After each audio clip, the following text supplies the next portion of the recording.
A lot of this isn't going to make sense to you, and I'm sorry about that. I'm just going to start at the beginning, with the house.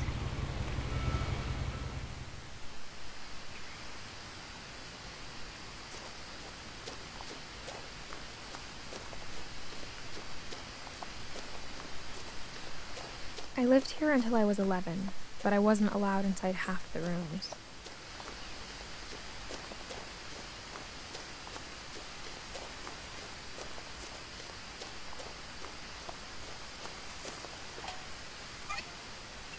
Inside the mailbox were bills from 7 years ago, marked urgent, open immediately.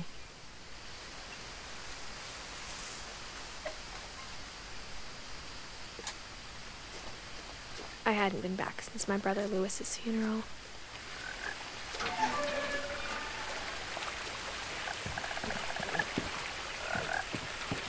In her will, my mother left me a key, but didn't tell me what it unlocked. Maybe she thought I'd know, or she thought that the mystery would be enough to bring me back.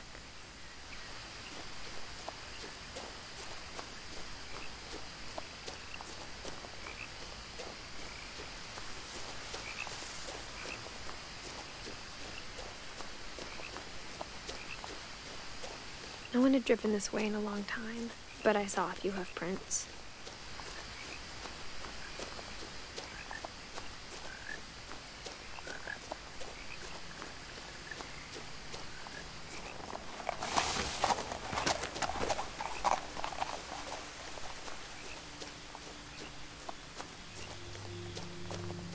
The truth is, even after I inherited the house, I never thought I'd come back to it.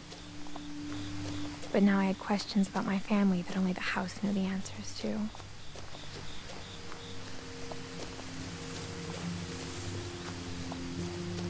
The house was exactly like I remembered it, the way I'd been dreaming about it.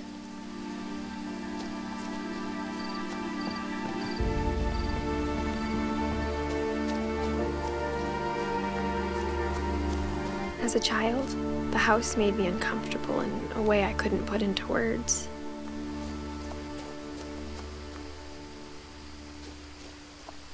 Now, as a 17-year-old, I knew exactly what those words were. I was afraid of the house.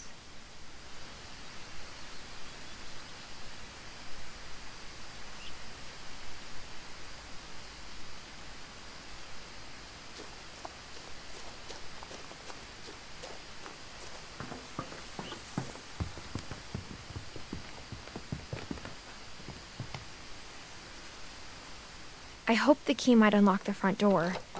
It didn't.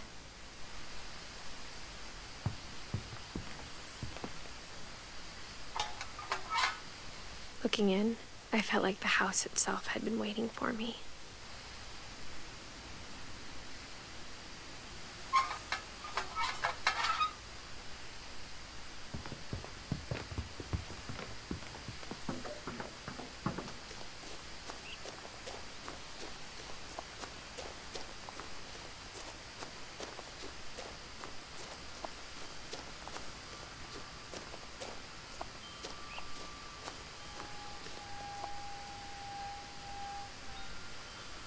The house felt like it had always been here.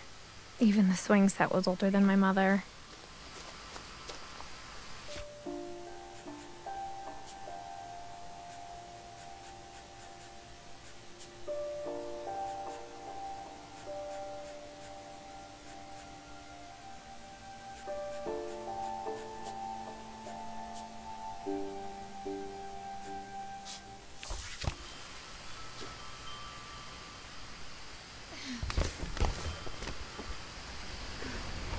Crawling through the doggy door used to be a lot easier when I was 11.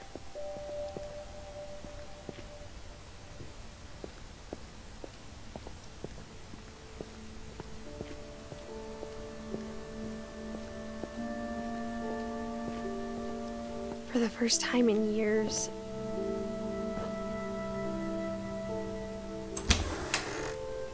I felt like I was home.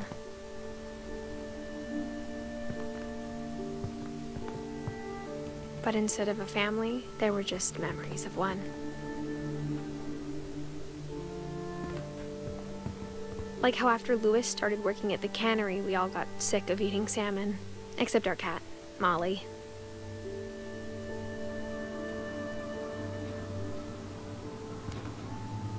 Or how only one restaurant would deliver to our house, so we had Chinese a lot.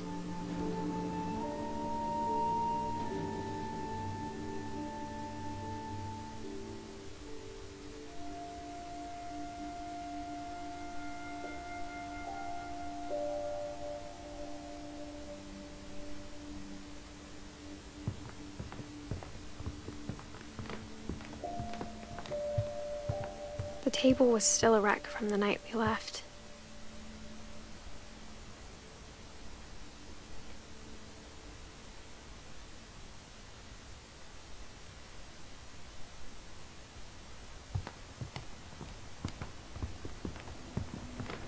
It was like a bomb had gone off, killing everyone but sparing the furniture.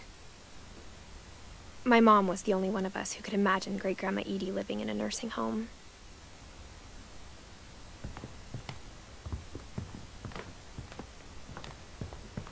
Nothing in the house looked abnormal. There was just too much of it, like a smile with too many teeth. Even the fireplace had a story. Edie told me the bricks came from the original house, after it sank.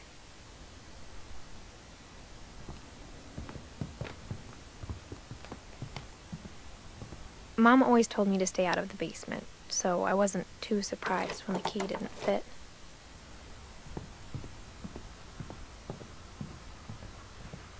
A lot of things got left behind in the whirlwind of that last night.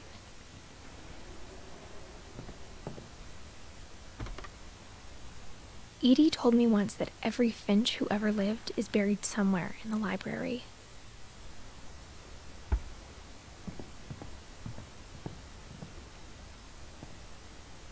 After Milton disappeared, Mom sealed up all the bedrooms. Then Edie retaliated and drilled peepholes.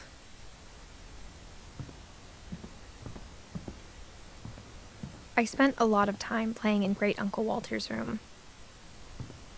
I think my mom sometimes regretted not sealing it up.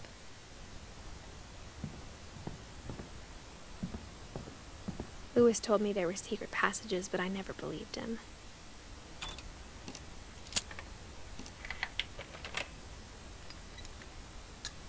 Turns out, my mom was really good at keeping secrets. Now it was time to find out what my mom had been afraid of. From the paintings on the wall, it was clear my brother Milton had been here before me. Reading this, maybe it sounds like I had a plan. But I had no idea what was behind that door.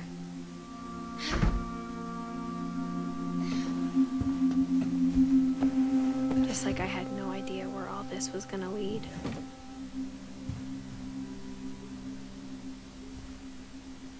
I grew up looking at Molly's room through the peephole. Molly's gerbil had a tiny bedroom with its own even tinier gerbil cage. Being inside for the first time, I felt like I'd stepped behind a painting.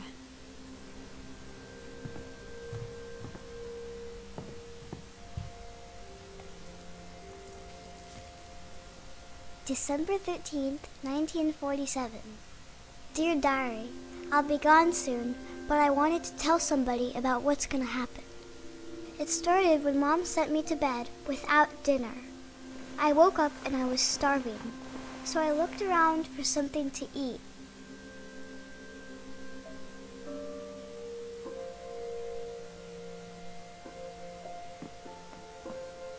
The gerbil food was dry, but I didn't mind it.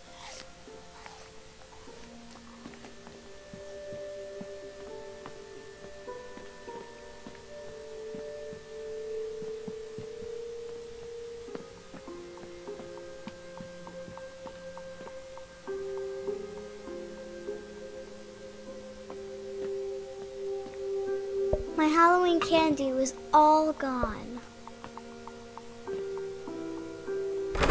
Mom, can I come out now? Sweetheart, it's late. Go to sleep.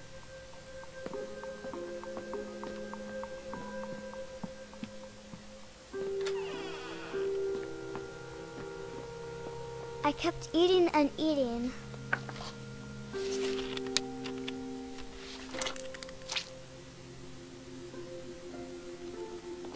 I ate a lot of things that night.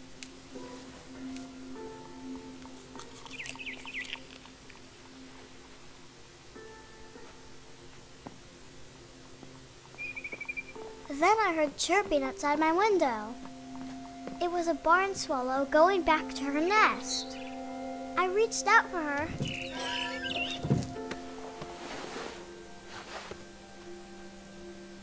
And suddenly,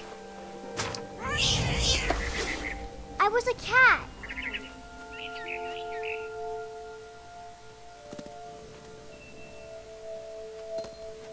I tried to be quiet, but the bird was really scared.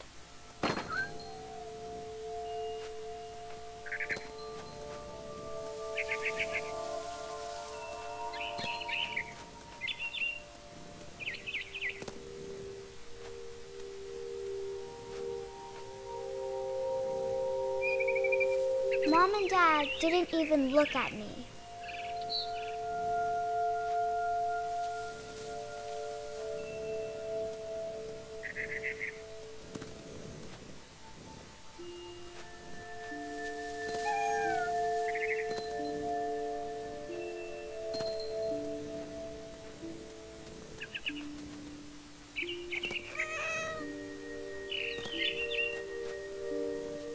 I jumped and I almost got her.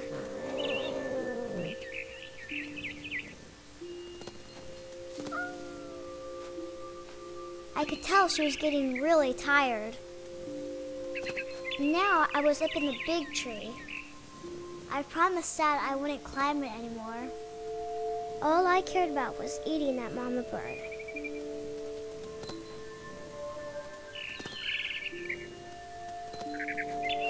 I gobbled her up. And suddenly, I was an owl. First, all I heard was the wind. Then I heard little teeth nibbling in the grass.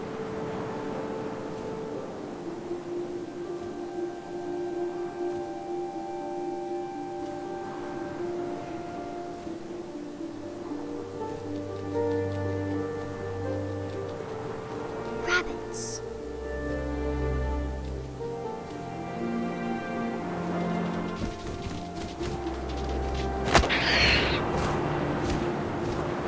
I imagined his face looking up and seeing mine through my talons. I swallowed him up, and I didn't chew one bit. Then I flew off to find something bigger.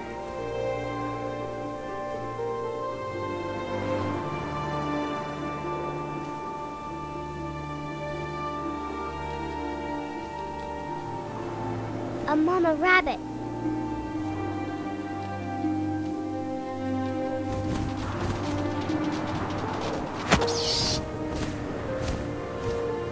She was almost too big to carry. I started choking, but I couldn't stop eating. And suddenly, I was a shark.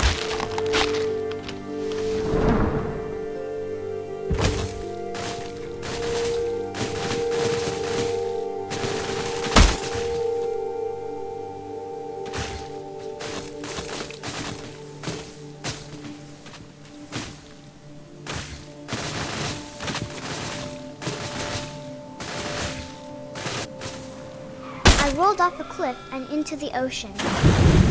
Now, I was hungrier than ever.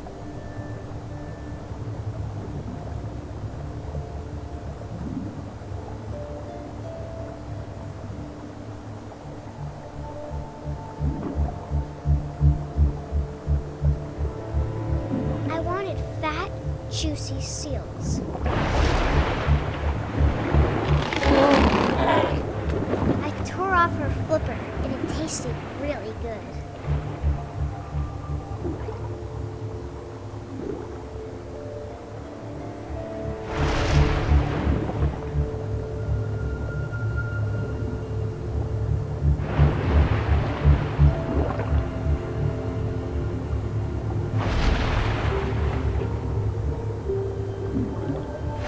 Grabbed on tight.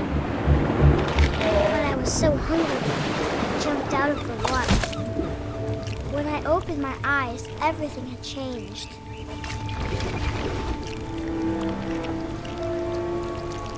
Now I was a monster, and I smelled people everywhere.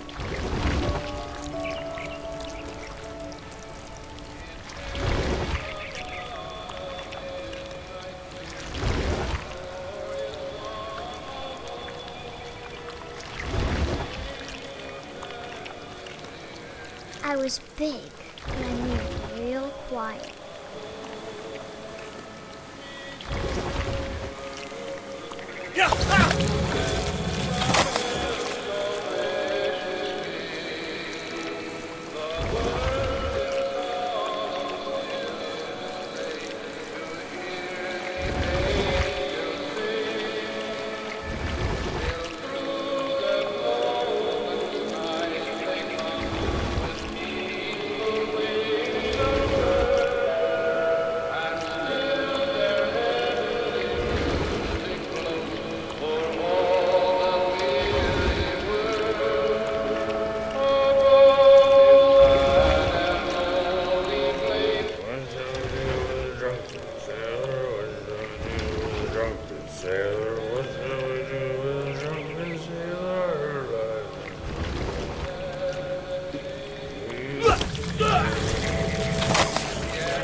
Passenger, I was still hungry.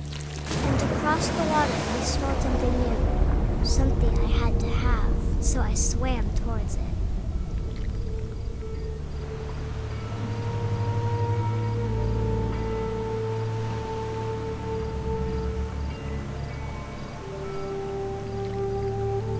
I slithered onto the sand, and the good smell went into an old pipe.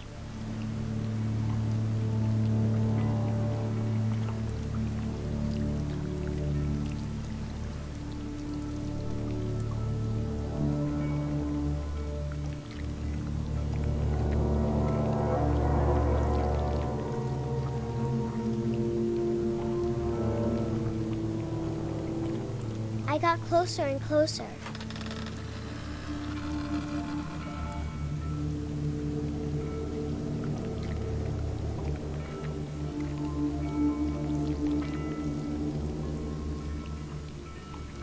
All of my stomach started growling. And suddenly, I was me again. I held my breath for a long time, but I couldn't hear anything. I think it's waiting for me to fall asleep. But it's not going to wait much longer. It needs to be, and we both know I will be delicious.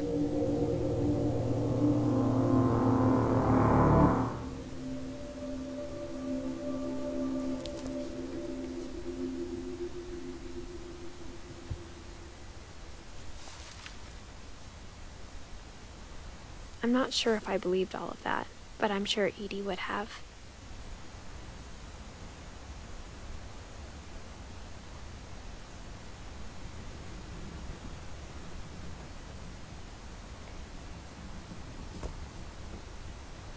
I got the sense Edie had spent a lot of time here, before my mom sealed the doors.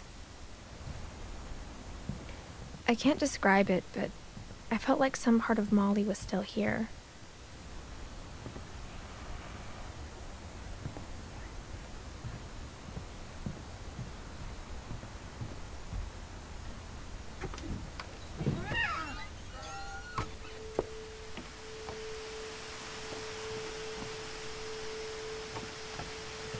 This will be obvious later, but my mom never told me any of these stories. Edie would have, but Mom didn't like bringing up the past. Though, when we adopted a stray kitten, she was the one who named it Molly.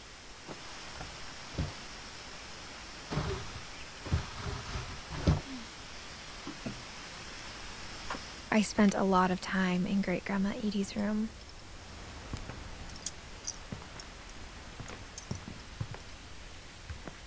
When Edie told people Sven was killed by a dragon, She could also have said he was building a dragon-shaped slide that collapsed.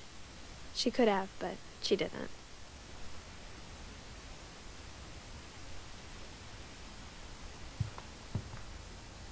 Even in her 90s, sometimes Edie seemed a lot younger than my mother. Her room was like a museum.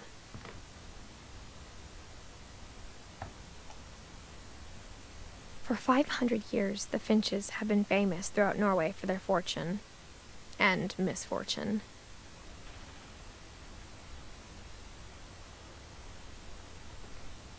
Odin Finch buries the latest victims of the family curse, his wife Ingeborg and their newborn son, Johan. On January 7th, 1937, he set sail with his family and his house, hoping to leave the curse behind.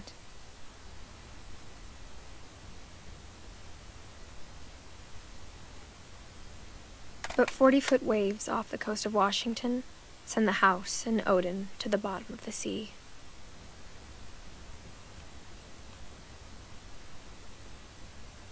Odin's daughter Edie, with husband Sven and baby Molly, step ashore on their new home, Orcas Island.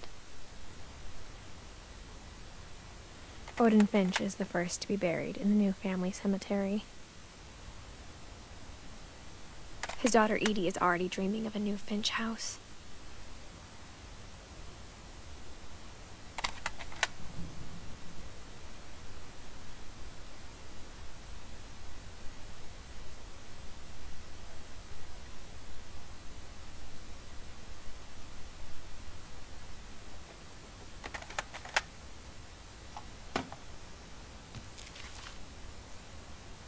Whatever's wrong with this family, it goes back a long ways.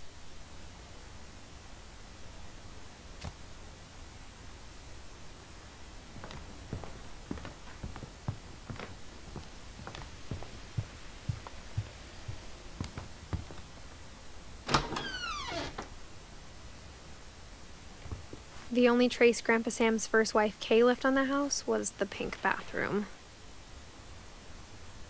It was a pretty big trace.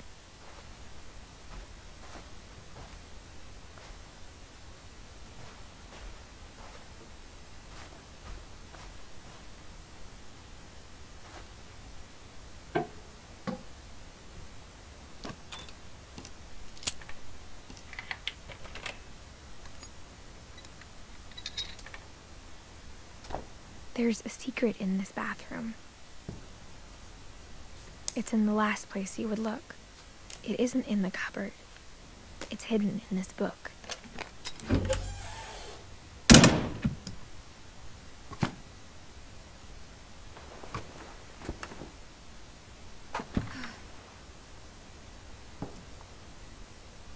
Sven gave Sam an old camera he'd refurbished.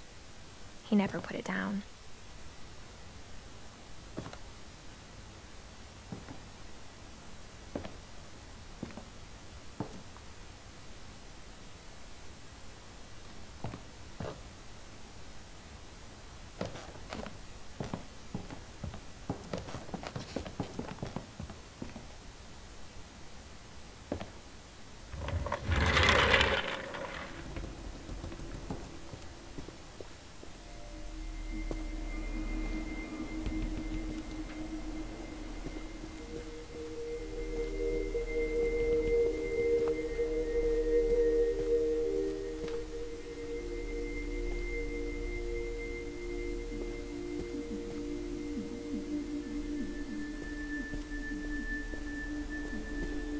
I knew Grandpa Sam had a twin, and that he never talked about him.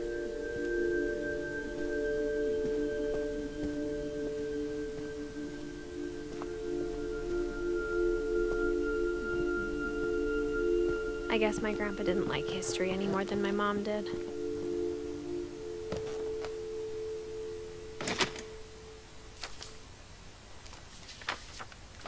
How I Want to Remember My Brother by Sam Finch. The thing I remember is that when he made up his mind, that was it.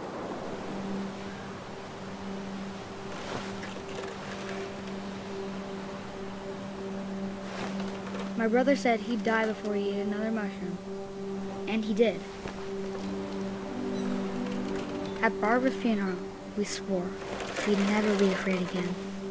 And he wasn't. I think Calvin always wanted to fly. Sam! Calvin! Dinner's ready! Coming! But that day, he finally made up his mind to do it. I told him going around was impossible. Maybe if I hadn't said that, Calvin! I'm not gonna tell you again! or maybe if the wind hadn't picked up, then maybe he'd still be here. But I doubt it. I think he'd already made up his mind. That's what I want to remember about my brother.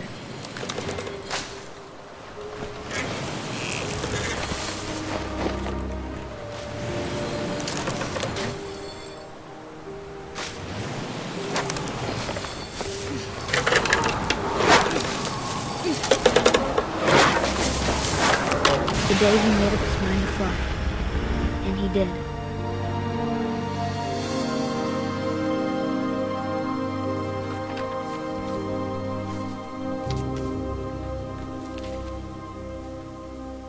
Calvin's story felt strangely familiar. When I was younger, I remember trying to do the exact same thing.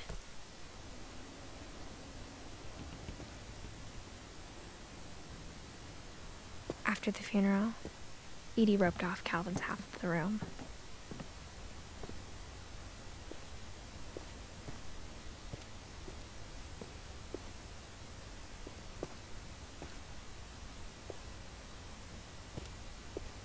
Mom said Grandpa Sam enlisted at 18 and never set foot in the room again.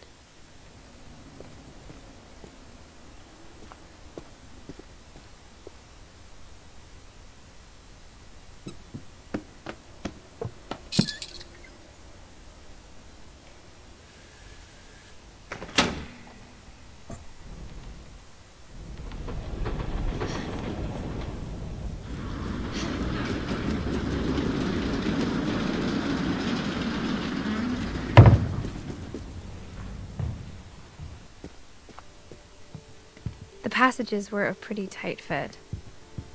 They'd obviously been built for smaller hands and bellies.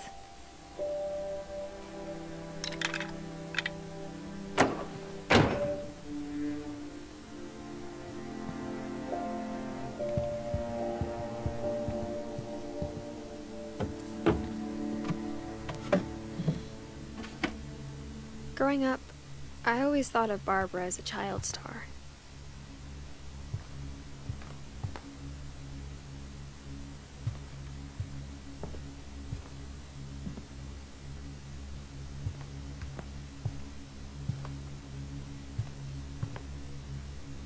I never thought about how hard it must have been for her afterwards.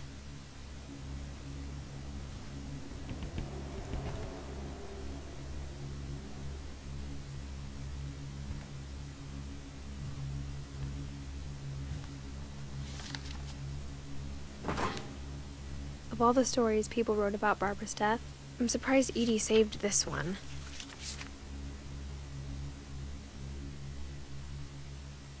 Old Jack here with another ghastly tale inspired by America's most unfortunate family.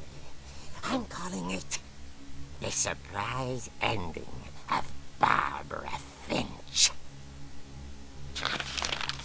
As a child star, Barbara was famous for her scream. Now at 16, she was all washed up. A has-been. But in a lucky break, she'd been asked to perform her signature scream at a local convention for monster movie fans. It was just the boost her career needed. Unfortunately, her scream hadn't aged well. Getting better. I think you just need the right motivation. Her biggest fan and current boyfriend, Rick, was about to demonstrate when... Now that was a great scream. It was Barbara's father, Sven. He'd slipped into a table saw and had to be rushed to the emergency room. So Barbara got stuck babysitting her youngest brother, Walter. Her convention comeback was cancelled. Okay, I'm hearing frustration, but I'm not hearing terror. What if I tried... A gang of hoodlums in Halloween masks have been terrorizing Orcas Island tonight. Police are urging residents to... That came from the basement. You're right! Also, I loved your delivery on that. Why is your basement door locked? Because my dad likes making puzzles and secret passages. There's a key hidden in the music box. The secret is to keep winding and winding until finally the key pops out. Thanks, babe. I'll be back in a sec. 20 minutes later, Rick hadn't returned. So Barbara went to look for him, right on cue. She reached for the music box. And as she wound the key, she listened for Rick, but the house was silent.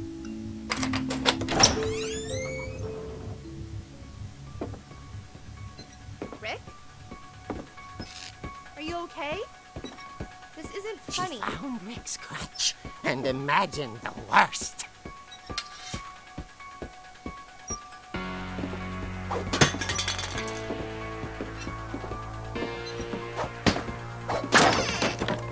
The gang's leader is the infamous Hookman killer, Dr. Carl Hamill, who impaled and then ate his family 10 years ago tonight.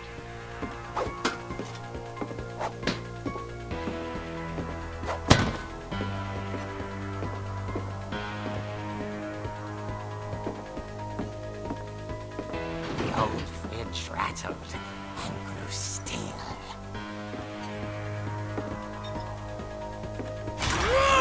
Oh dear!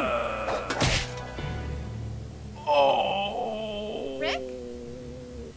Barb, relax. I was just trying to scare you to help you find your scream. Well, I'm not scared, Rick. I'm furious. Then act furious. All I'm getting from you now is that you're hurt and confused and you're... She threw him out, but she kept a little something to remember him by.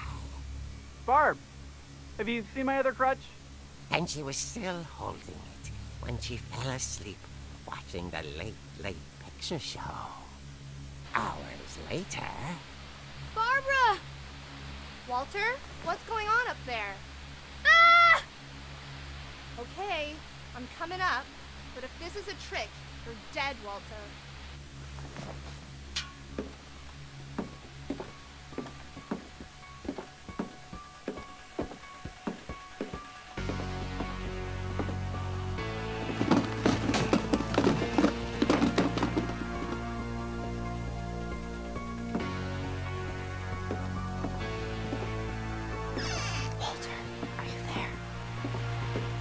Walter had vanished, but his bedside radio was still on. Orcas Island police describe the man as 6 feet tall, with a steel hook for a hand. Residents are urged to lock all doors and windows and notify the police of any suspicious activity. Barbara turned, saw the hook man, and was speechless. He was quite smashing.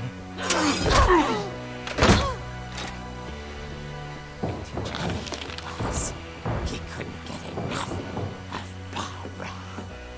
Okay, Barbara, there's gotta be another way out of here. That night, she played her part beautifully.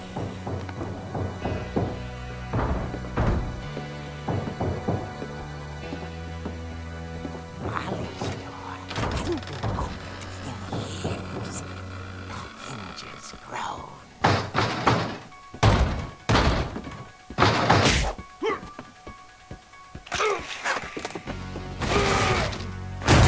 He wasn't moving, but she sensed the story might not be over yet.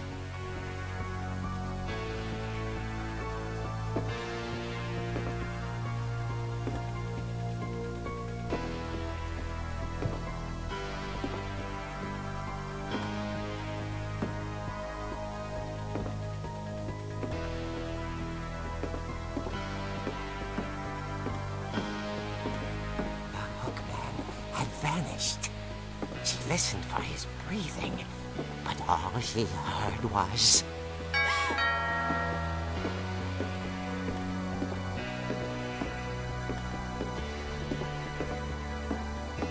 At the door, she heard whispering.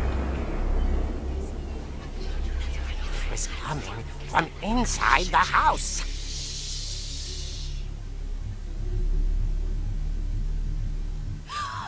Oh dear.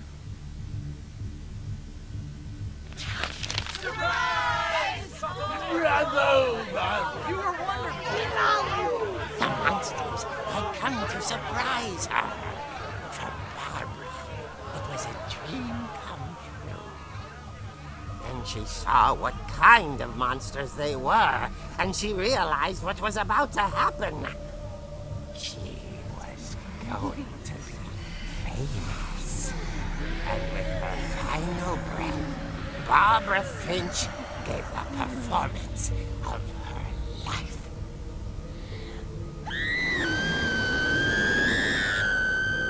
I wasn't there myself, but I hear Barbara was magnificent. Poor girl. She had a taste for stardom. But unfortunately, so did her fans. Of course, the police blamed it all on poor Rick, who disappeared the same night. And little Walter, hiding under his bed the whole time. He took it all pretty hard, but that's another story. As for Barbara, tucked inside the music box is all they ever found of her. Her ear. Now that's what I call a real eerie tale.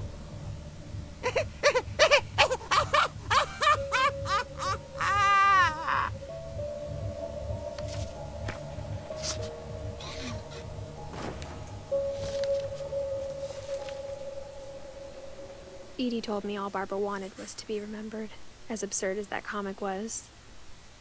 Maybe what Edie saw was a happy ending.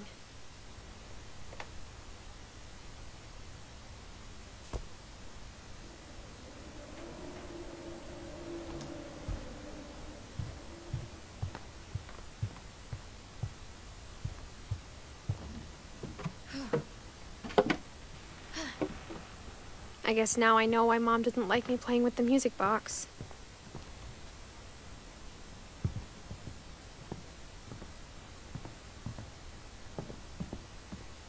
Mom must have locked the third floor stairs on the night we left.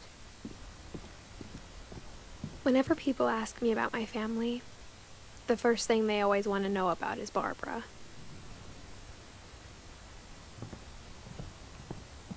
Edie's father, Odin, built the original house.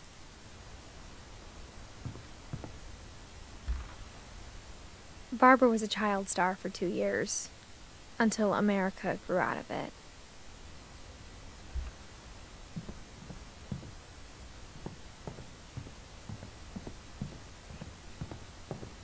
It's funny. All those times I played with the music box and never found the basement key. My Grandpa Sam spent 7 years sharing a room with his dead brother, Calvin.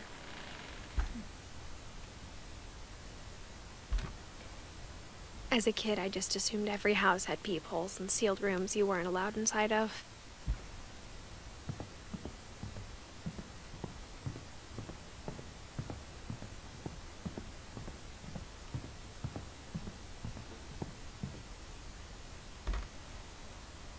Molly always seemed like a girl I could imagine being friends with, if she hadn't died in 1947.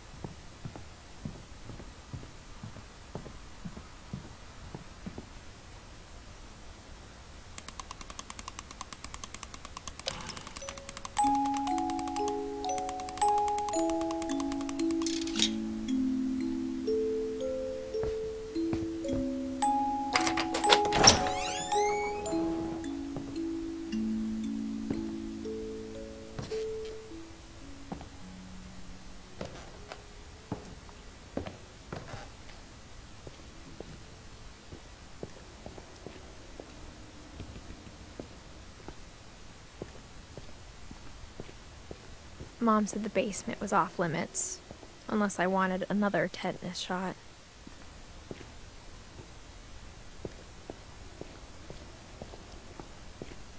I saw Edie sneak down to the basement once, carrying packages.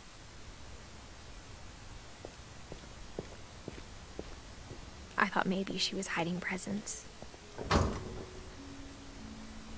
It turned out she was hiding a lot more than that.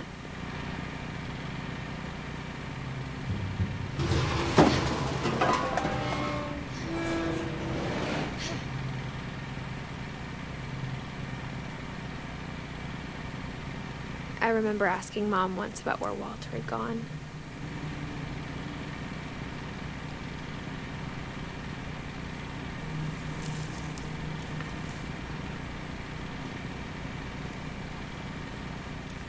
She said after Barbara died, he got as far away as he could.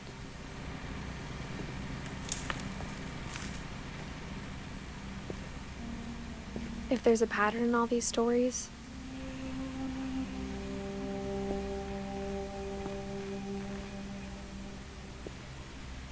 I think it's that none of us has gotten very far.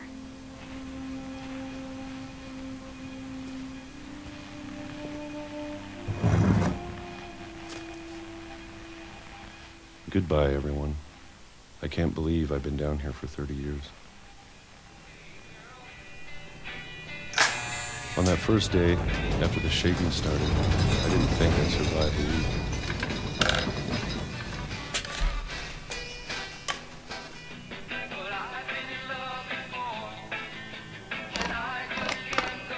But after a few days, I settled into a routine. That's what kept me sane. Having a schedule, living for today. I always expected to be dead tomorrow. But if you wait long enough, you get used to anything.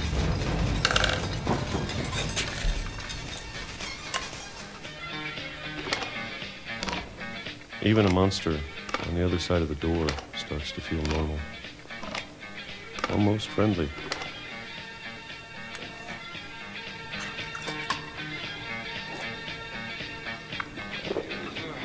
And then one day, everything just stopped. Whatever that thing was, it was gone. Maybe it got tired of waiting. Or maybe I just got tired of being afraid.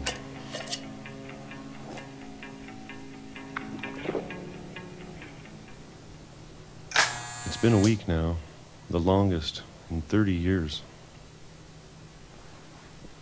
I'm done waiting.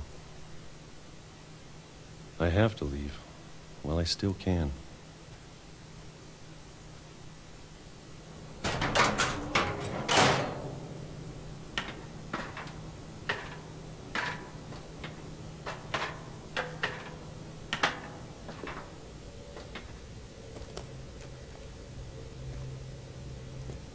I know it's out there somewhere.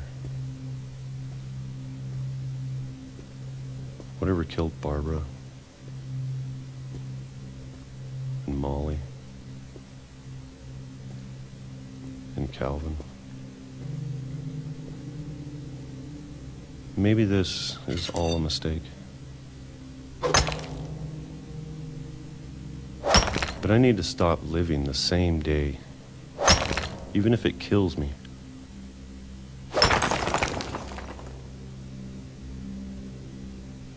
Whatever's out there, I want you to know I'm ready for it. I'm going to appreciate all of it, especially the food. I don't mind if I only have a year left, or a month, or a single week. I'd be happy with 1 year again. I can already imagine the sun on my face.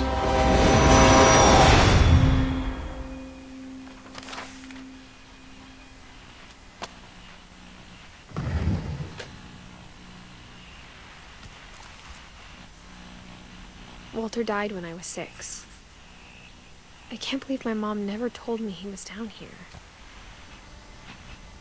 I'm sure my mom was trying to protect me.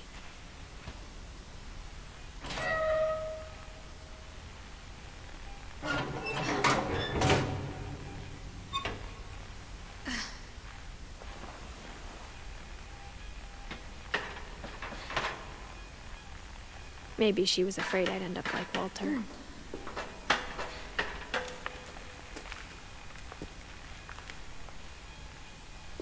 But if she never told me about an uncle under the house, I can only imagine what else she was hiding. I don't want to make the same mistakes she made. Trying to bury something that's still alive.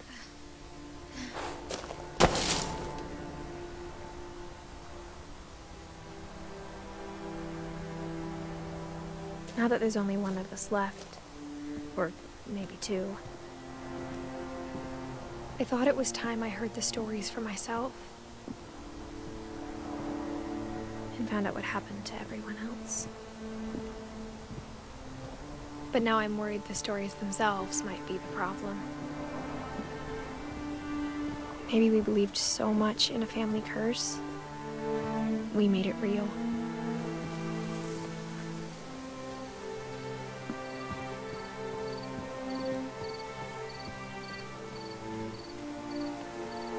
I don't know if I should even be writing this.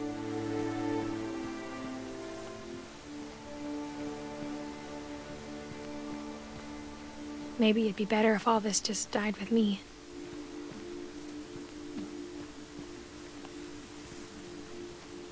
But I thought you should know about your family.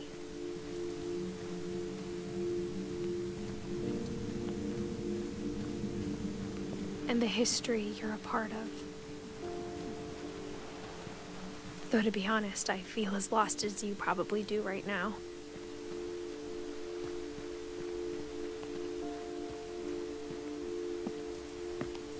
I think the people in these stories believed them, for what that's worth.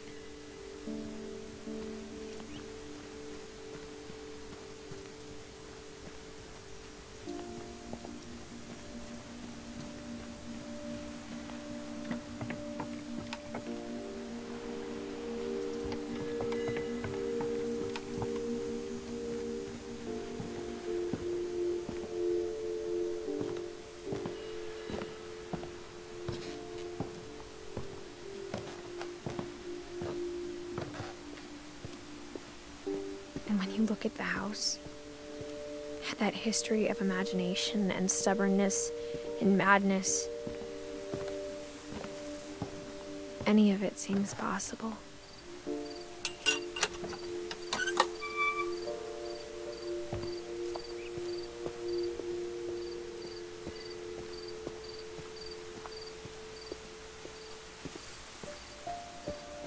I think we've been surrounded by death for so long, we've just gotten used to it. What kind of family finishes building a cemetery before starting the house?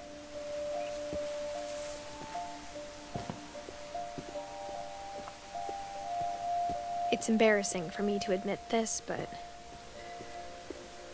the pet cemetery made me more uncomfortable than the human one.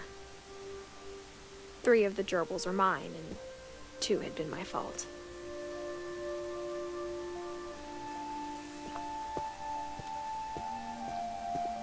Sven built the house, but it was Edith who designed the cemetery.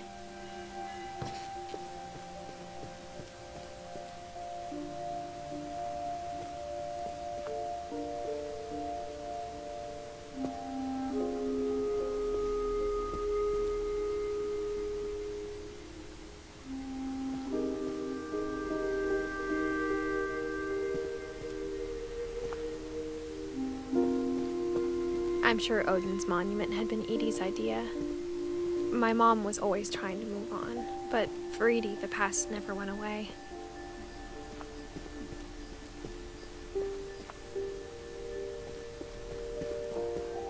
She could see it poking out of the water at low tide.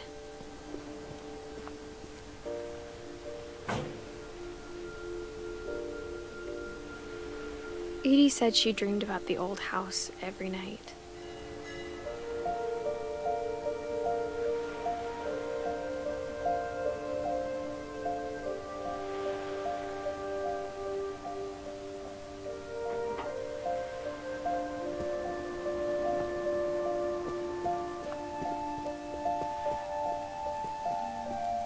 Edie's side was always easier for me to understand.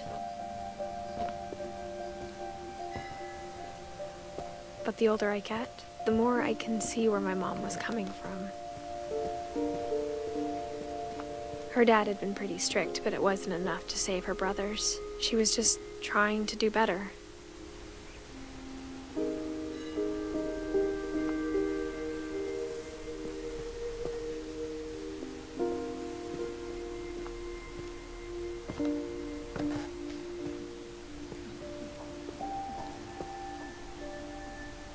She lost 2 of her brothers, just like I did.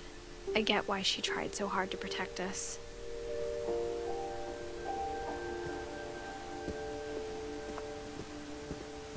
There's so many things I wish I could ask my mom now. Part of me thinks this is what she wanted all along. For me to come back someday and find everything out for myself.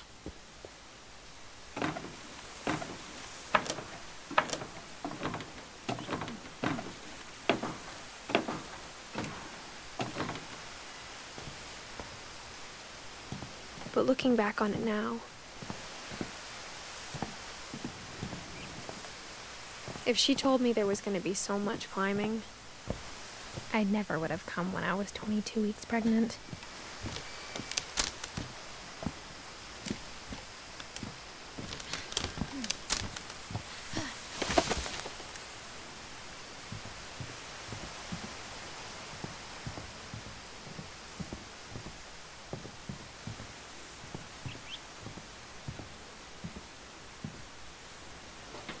I never met Grandpa Sam, but I think he and my mom had a lot in common.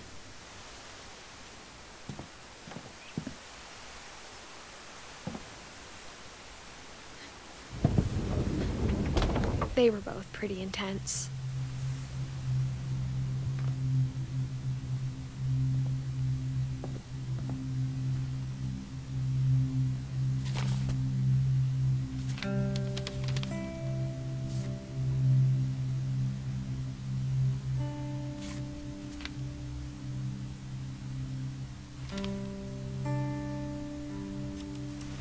Dawn, I promise, you'll never forget this weekend. Yes, sir. These memories are gonna last a lifetime. Am I gonna have to shoot anything? It's a hunting trip, Dawn. Shooting is strongly encouraged. Perfect. It's gonna rain the whole weekend, isn't it? I will never forget this weekend, Dad. That's the spirit. Okay, got it. I'm gonna take some pictures, okay? Just be careful. That camera's older than you are.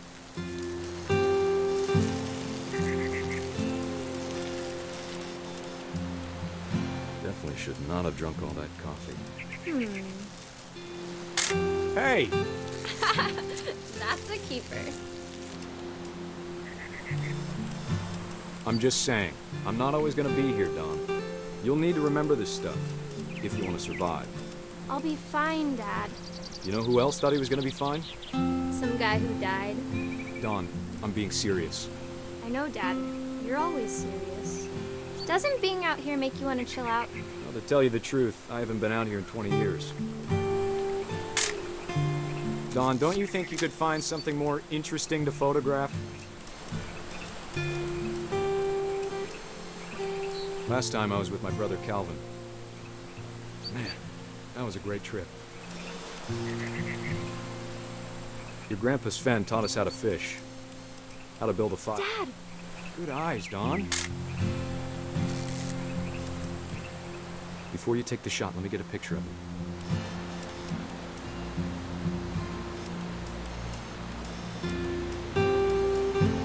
Dad, I... Just breathe. Turn off your imagination. Focus on your target. Let me get behind you.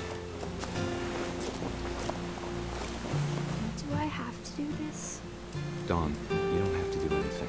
But if you want to survive, you'll need to be strong.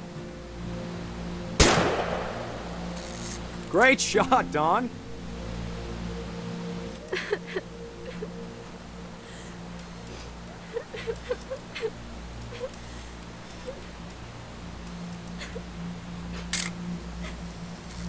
I'm proud of you, Dawn.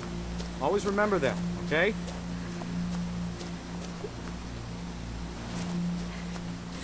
Dad, it's twitching. I think That's it's totally normal, Dawn. Just focus on the camera. Try not to think about— Dad!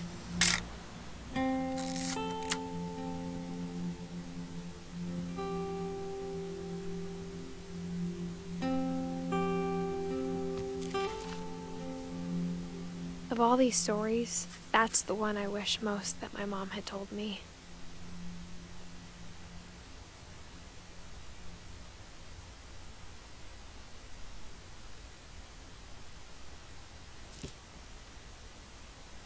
Sam spent his life shooting photos, but Mom said he got nervous being in front of the camera. I guess we're all afraid of something.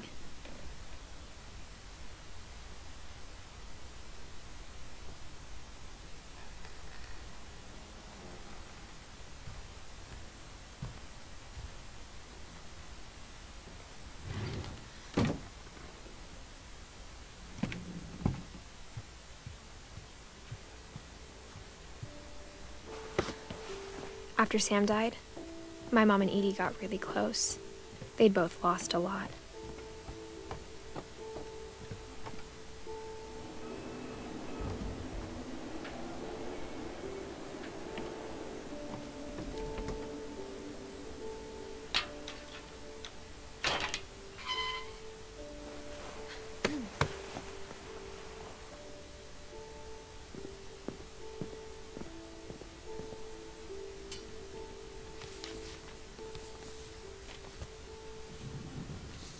Dear Kay, do you remember the way Gregory used to laugh when he thought he was alone? Like something funny was happening, but only he could see it.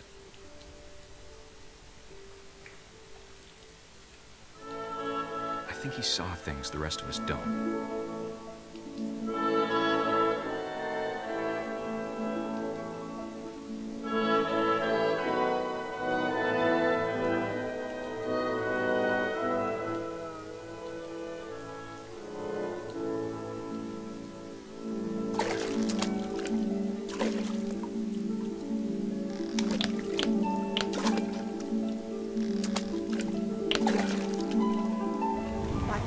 Gregory, it's time to... Hold on, sweetie. Hello? Sam, I told you I don't want to talk right now. I wonder what he saw.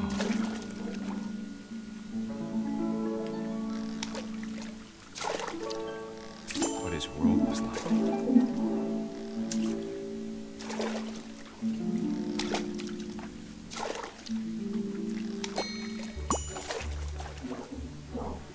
Reminded me so much of Calvin. Lost in his imagination. Whatever it was he saw.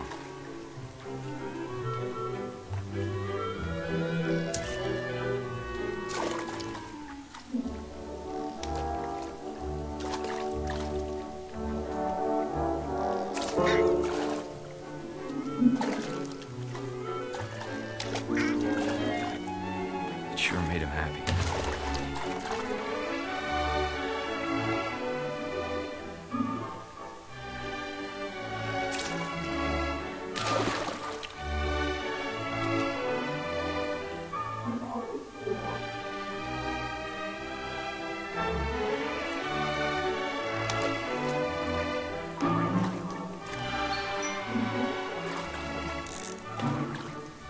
I know how silly it sounds.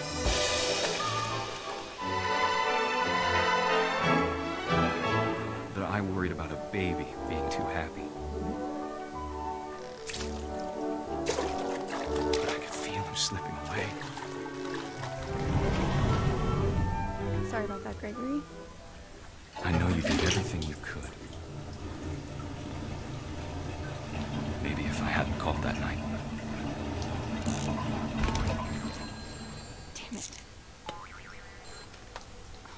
don't want Gregory to hear this.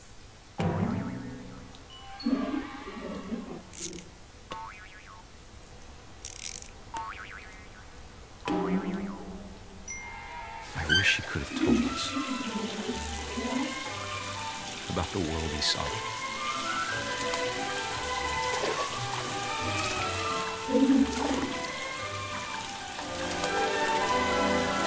There's so much I don't understand about Gregory, about everything.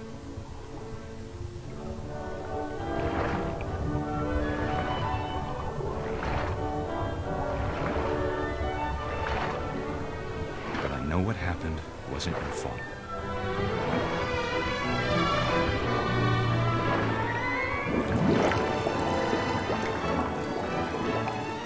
I'm sure he's happy. And he'd want you to be happy too. Good luck, Kay.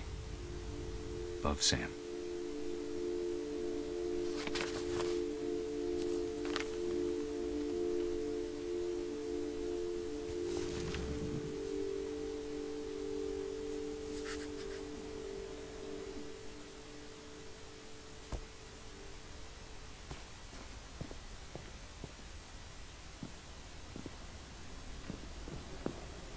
I can't imagine my mom ever writing poetry, and yet...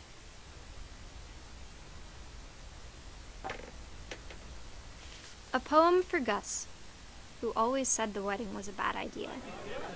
Our father never hit us kids, at least not very hard, before the day my brother said with teenage disregard that he'd be dead before he'd see a wedding in our yard.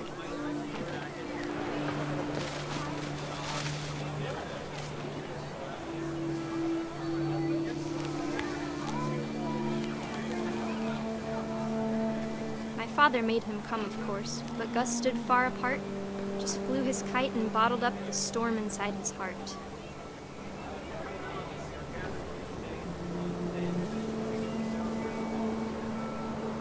I tried to talk him out of it, but though he'd never met her, we don't need a stepmom, were the words that I now pronounce you husband and wife.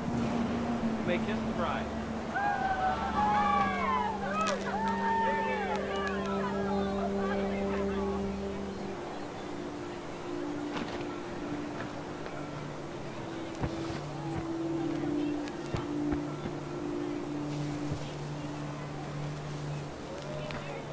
When the time for photos came, Dad ordered him to come here. But Gus declined, and as a sign held up his middle finger.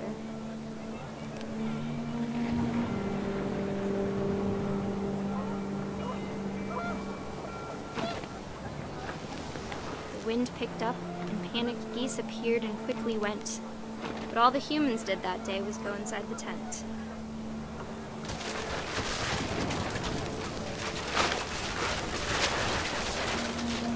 The rain came down in buckets then, but no one seemed afraid that nature might destroy the tent our dad had crudely made.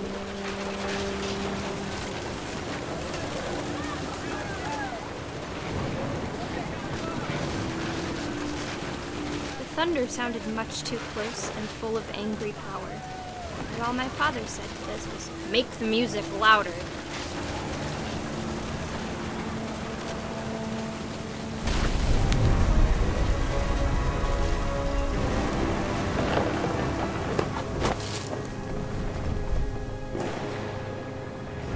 I wish that I could truly say I thought about you on that day.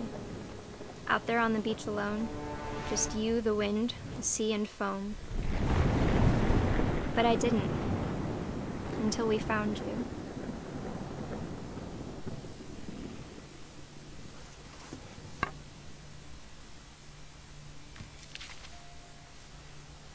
She never talked about him, but Mom told me once if I was a boy, they were going to name me Gus.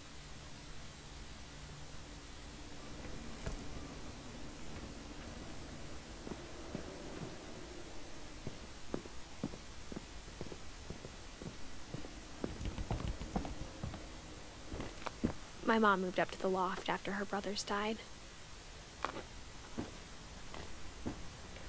At the time, it was as far away as she could get.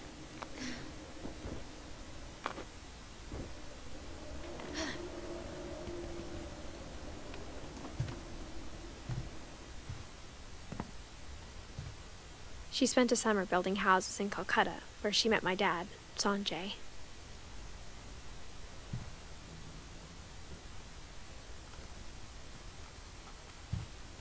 Religion was another thing my mom never talked about, but I think it helped her a lot after her dad died.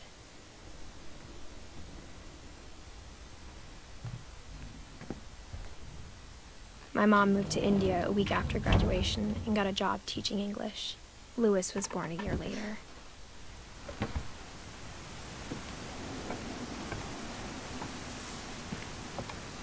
When my dad died, I don't think Mom knew where else to go. I'm sure Edie was happy to have her back.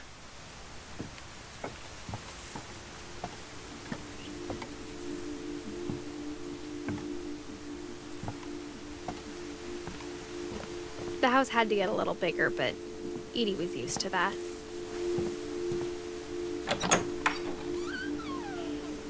And for a while, things were good. Almost normal.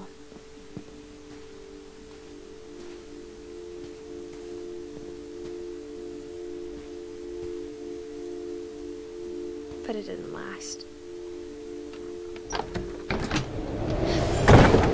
The beginning of the end was Milton's 10th birthday, when Edie gave him a castle. After Milton disappeared, the only thing he left behind was a room full of paintings.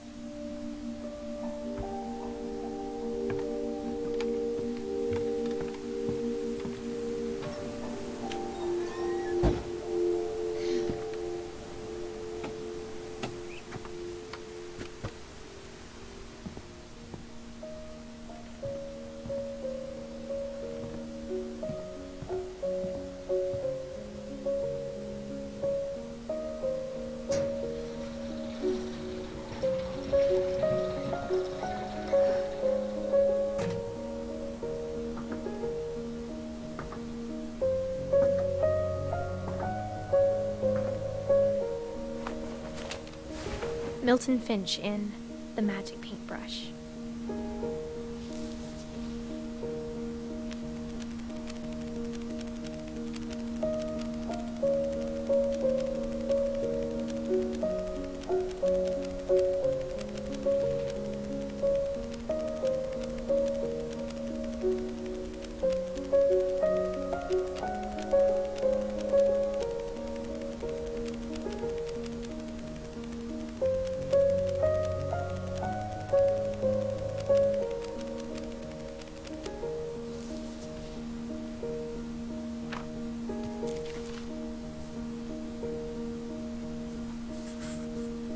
I was 4 when Milton disappeared.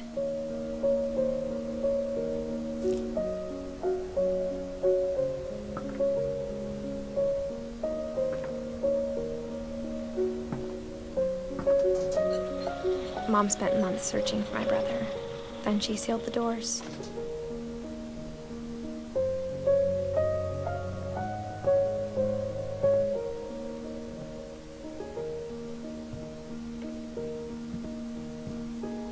Whatever Milton had found in the house, Mom didn't want it getting out.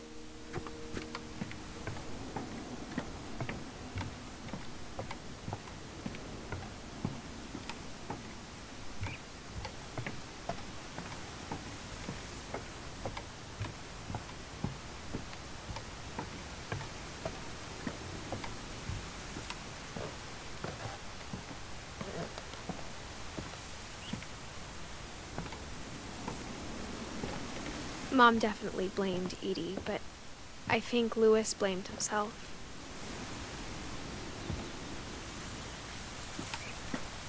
After he graduated, he just spent more and more time in his room, until Mom got him a job at the cannery.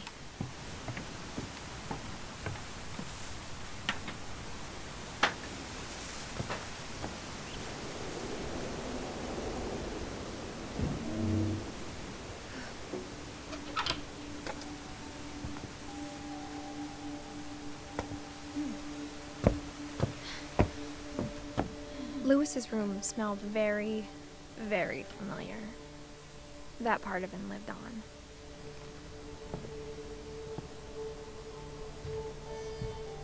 Louis and I spent a lot of time playing games together, but he was surprisingly bad at them. He died a lot.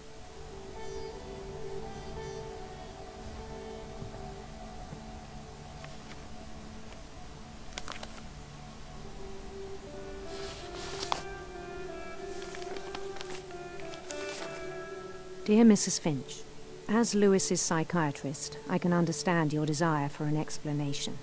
As I see it, the trouble began in January, shortly after we convinced your son to seek treatment for substance abuse. Newly sober, I believe Louis first noticed the monotony of his daily life.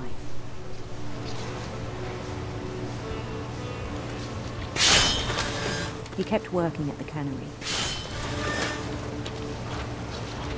but he withdrew part of himself. In our sessions, I saw the same behavior. His mind began to wander. I asked him to describe it. He said he started small, imagining a labyrinth. He'd feel his way about. Then something moved. Bats and toads and things that have not names. He knew it was all in his head, but he took it very seriously. I had hoped he'd find himself.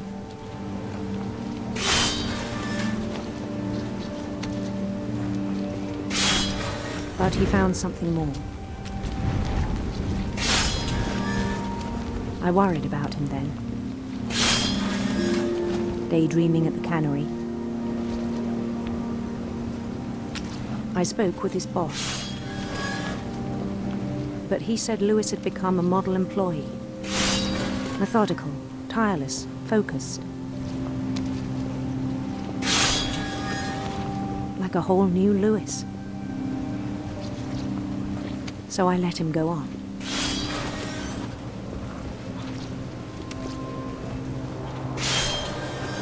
I even encouraged him.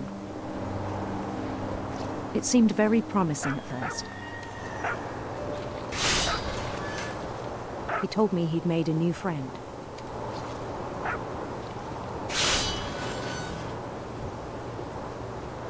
On the edge of a city he named Louis Topia. He built the city up slowly, brick by brick. Then he made musicians.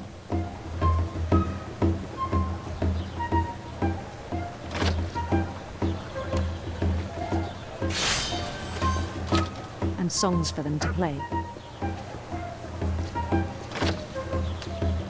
He talked about starting a band. And he was always humming something. Every day his imagination grew stronger.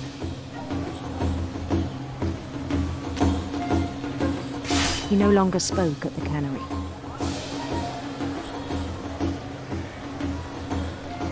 But his chopping was as reliable as ever. Then one day it struck him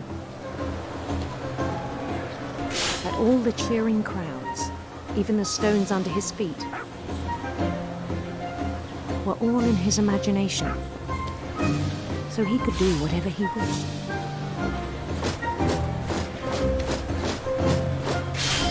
He held an election for mayor, and he won. They begged him to stay, but his mind was already wandering. It became a game for him.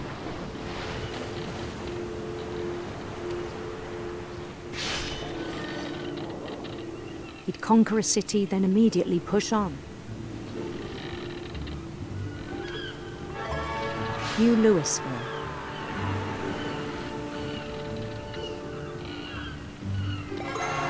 St. Louis. He started drifting away from our reality.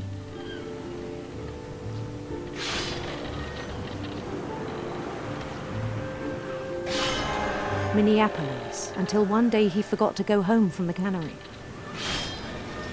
Even as his mother pleaded with him, part of Lewis kept sailing on.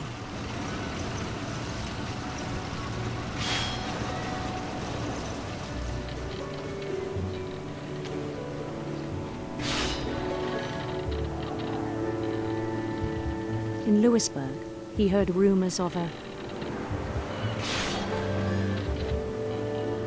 handsome queen.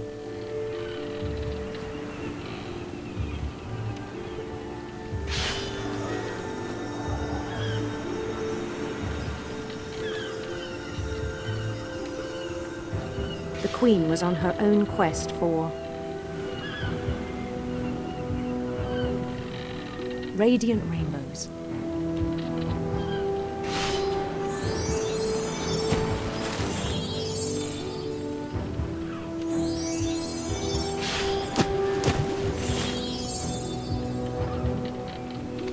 He followed the sound of her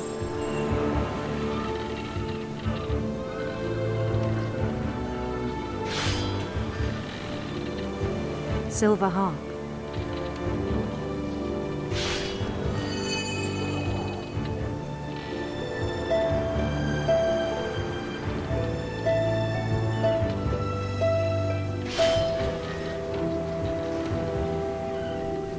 His chase led him to a golden palace east of the sun and west of the moon. Even then, his logic remained sound.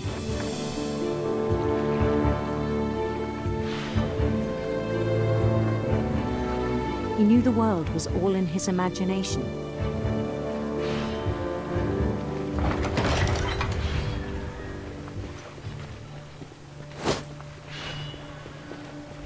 But he was so proud of having created it.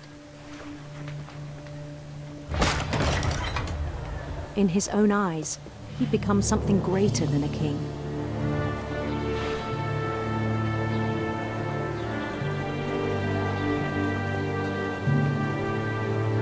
For someone who'd never known success in the real world, I think it was overwhelming.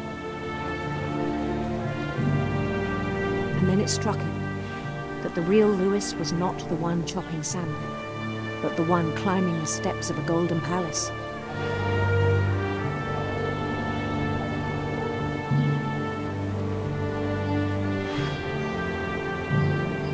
My imagination is as real as my body, he told me. It was hard to argue with him.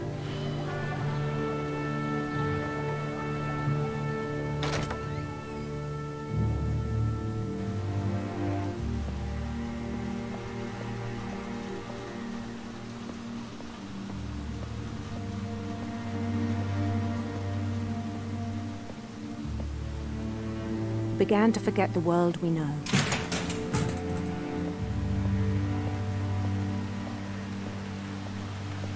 I think it pained him to remember Lewis, the cannery worker.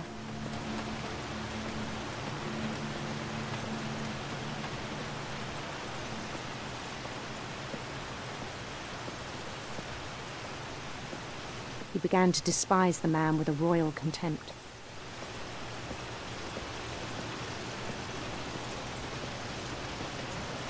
I still thought I could save him. Even after he said he was being crowned king over all the lands of wonder.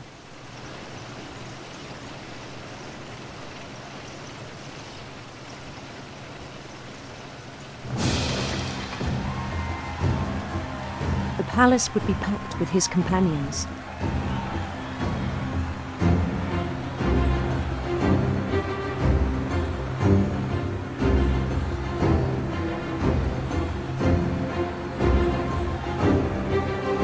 Including the wise Calico who'd insisted on advising him.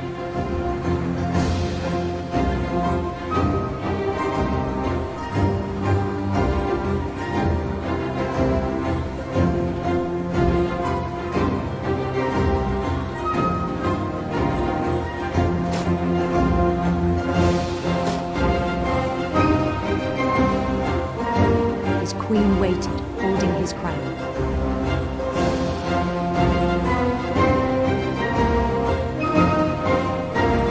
There was only one thing left to do.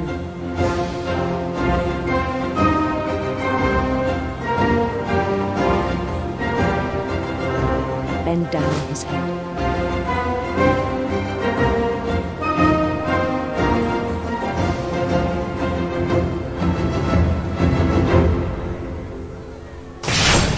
And the rest I think you know.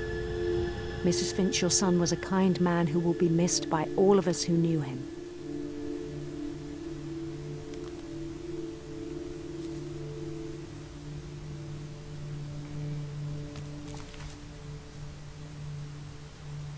My brother was really cool. I wish you could have met him.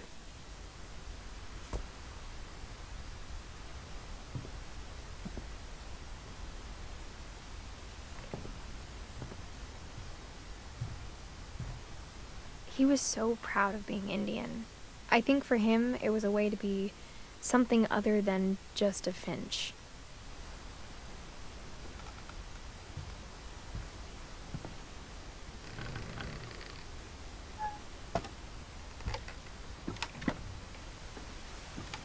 On the way back from Lewis's funeral, my mom told me to start packing.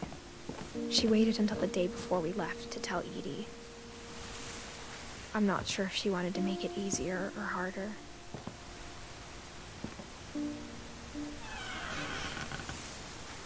I wish we'd stayed. But I understand why we left. My mom ended up leaving everything behind.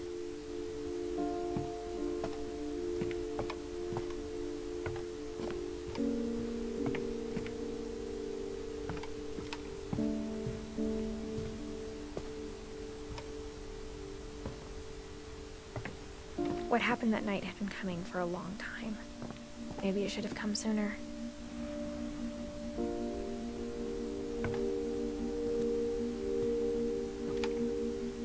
But it had to end one way or another.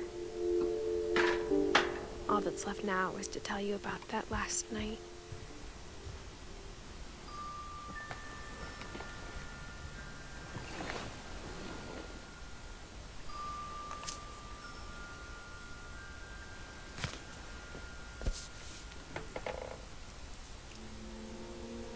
That whole last day, Edie just watched us pack and didn't say a word.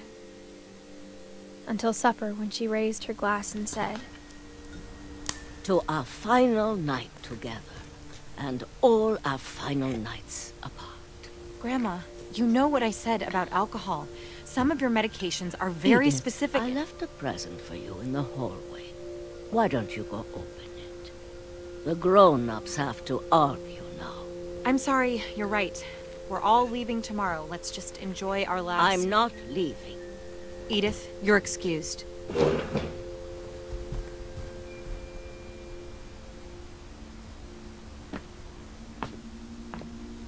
The power had been shut off that morning, but Edie always had plenty of candles.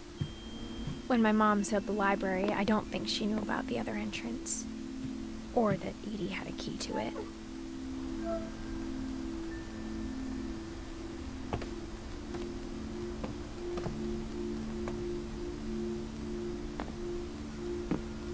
That thing you're afraid of isn't going to end when you leave the house. Edith has a right to know these stories. My children are dead because of your stories. I think it's best if Edith and I leave tonight. We'll have the nursing home send a van for you in the morning, okay?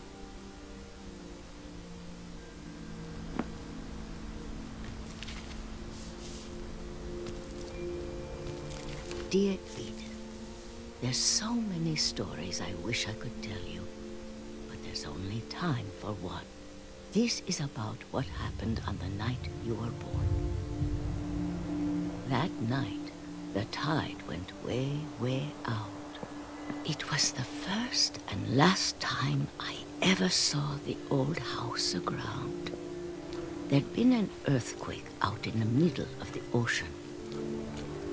They called it the lowest tide in 1,000 years. God, it smelled awful. You know, I've seen that house every day of my life.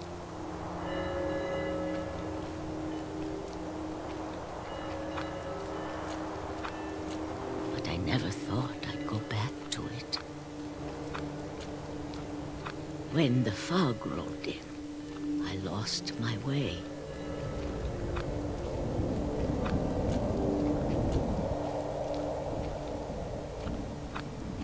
I got turned around.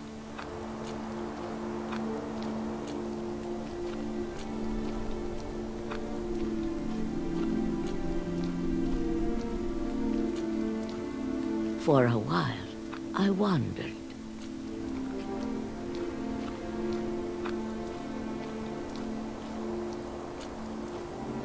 I started seeing things.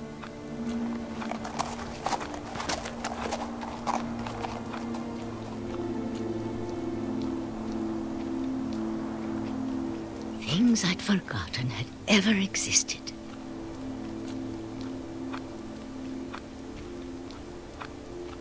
But when I saw them, they felt like old friends.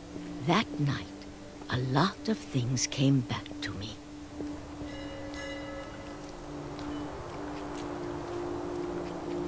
Or maybe I came back to them.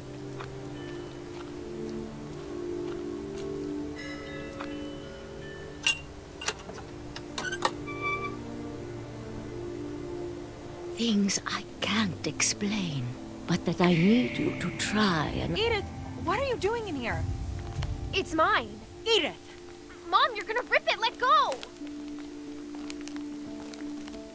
I kicked and screamed, but Mom dragged me to the car.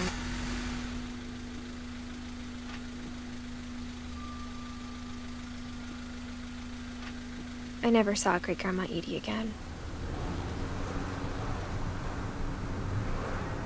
The next morning, the band came to pick her up, but she was already gone. After that, we moved around a lot.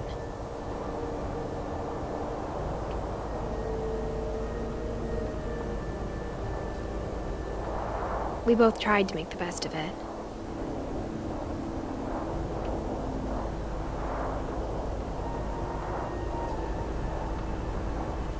A few years went by.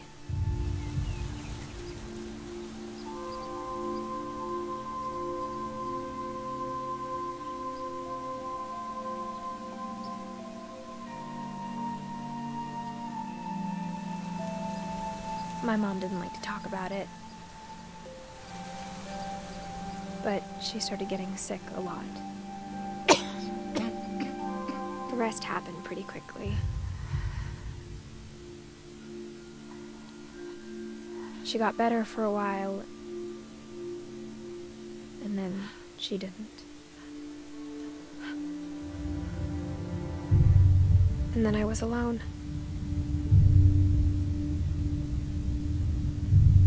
The last Finch left alive.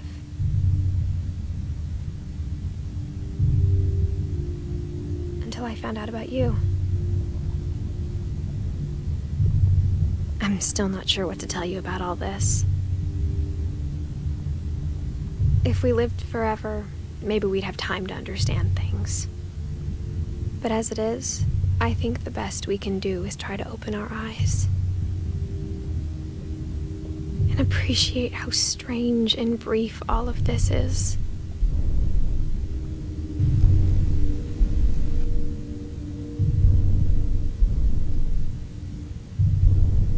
This journal was supposed to be for you.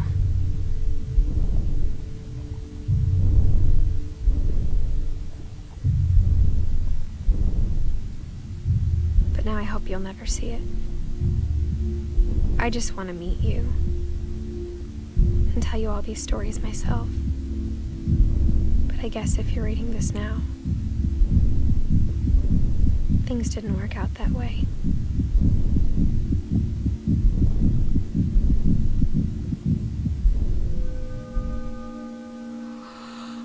This is where your story begins.